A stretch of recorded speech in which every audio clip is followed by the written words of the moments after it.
আসসালামু আলাইকুম। আমার হাতে দেখতে পাচ্ছেন পাইপ। এটি ছাদ বাগানে জন্য আমি কিনে নিয়ে আসলাম। যেহেতু গতকাল অনেক ঝড় হয়েছে, বাতাস হয়েছে, ছাদ বাগানে আমার অনেক আনার গাছ রয়েছে। এই আনার গাছের জন্য এই পাইপ কিনে নিয়ে আসলাম।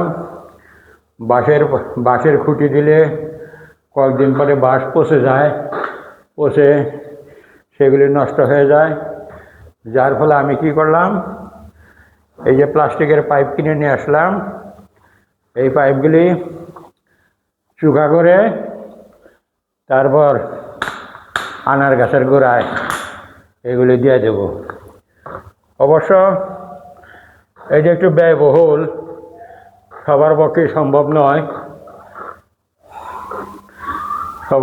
সম্ভব নয়। আমি এগুলি কিনে নিয়ে আসছি। দেখেন আমার ছাদ বাগানে এইটা আমি ব্যবহার করব। এই যে